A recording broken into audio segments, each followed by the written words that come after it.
how easy it is to come through. Let me show you how much has come through that. It's a good few mil there. Guys, so I'm going to show you how we render a little extension like this. But the main thing that you want to take away from this video is what I'm going to talk about when it comes to the meshing, stuff like that. So it's important that you use rendering mesh, but it's important to use the correct rendering mesh. So we're using SC Gree today. It's a semi-lightweight base coat, but it's got bigger aggregates in it than something like Fondimore or Fondisol or Renovating. These are all different types of base coats on PRB, but they're used for thinner applications. So when you're building something out a bit heavier, bigger grain, bigger aggregate, you need to use something like the orange mesh, and that's what we're going to use on this job behind us. We are using our machine to do this. Now people look at this and think, there's no on it. Listen, it's still going to be a good 12, 15 bags to go on. We might as well set the machine up. It takes 2 minutes to set it up, and it'll take us literally 5 minutes to spray it, rather than mixing up countless buckets, countless tubs. If you think about it, you can get 2.5, 3 bags in a tub. If you want to get one in big tubs, put 5 in, you can. It's still 3 mixes if you're doing it that way. If you're doing it the other way, you're doing 5 or 6 mixes, then you have to handball it. Whereas this, it's an instant mix. It just makes total sense. If I was on my own here and not have Damo behind the camera, I'd still set it up and do it, because I've got a greedy hopper.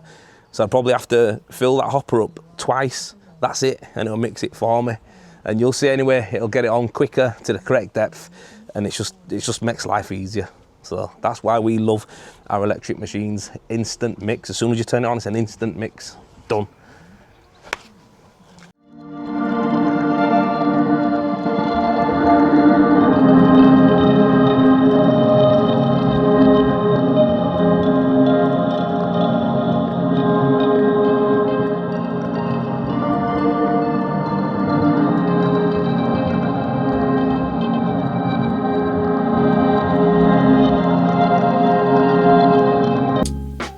So just for film's sake, we sprayed on all of it, going round.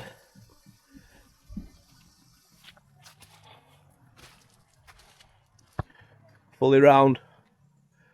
But there, won it. It's all on, ready to roll up. No more mixing, no more buckets to touch, nothing like that. Just straight up now. Let's roll it up. That's it, easy.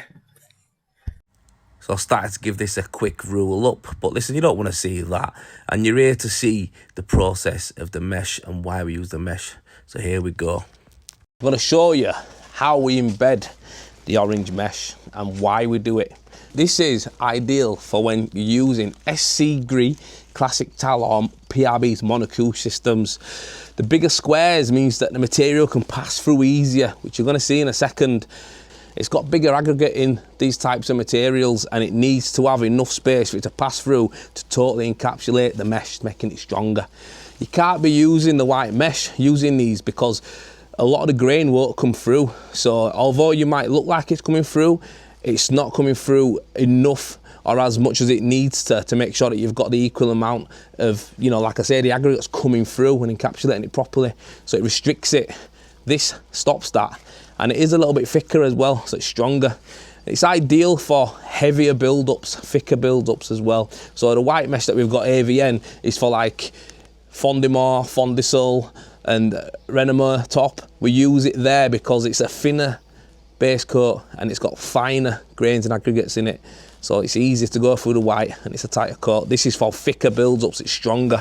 So I'm going to show you how we put it into SC Gree. That gonna be a perfect thing? Oh yeah, it was made for this wall. So I'm gonna go here and just put a tight touch over with your hand just to get it in place, to get your trowel flat, and we push it over.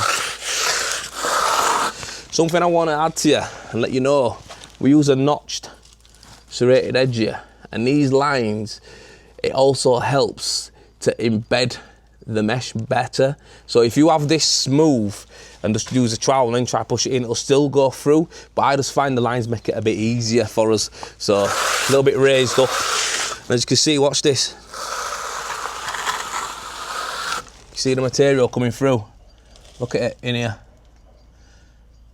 fully as well, nothing's left behind.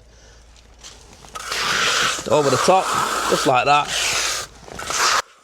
Just a little side note, guys, mesh isn't just mesh. Some of the cheaper meshes on the market might save you a few quid, but they often come with lower tensile strength and poorer alkali resistance.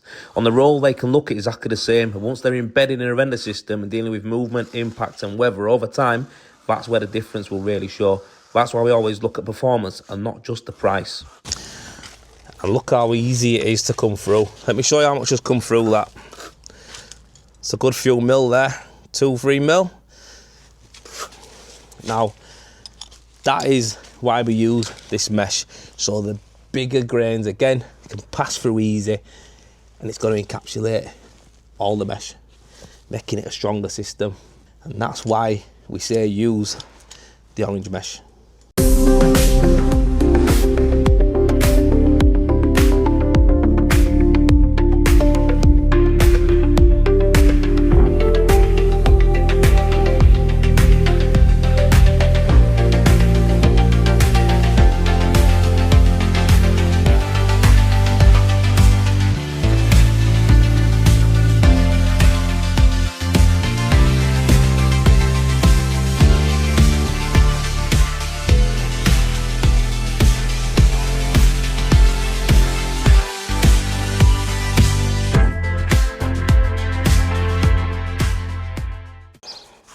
So guys, we've literally just finished up now, and if you have a look behind us, there she is in all the glory, looking nice and flat.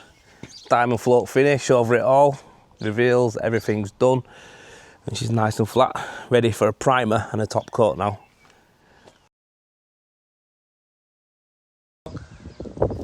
All completed now in the colour Blanc Della Coat. Looking beautiful, and the customer wanted us to return and give him a price for the rest of the house.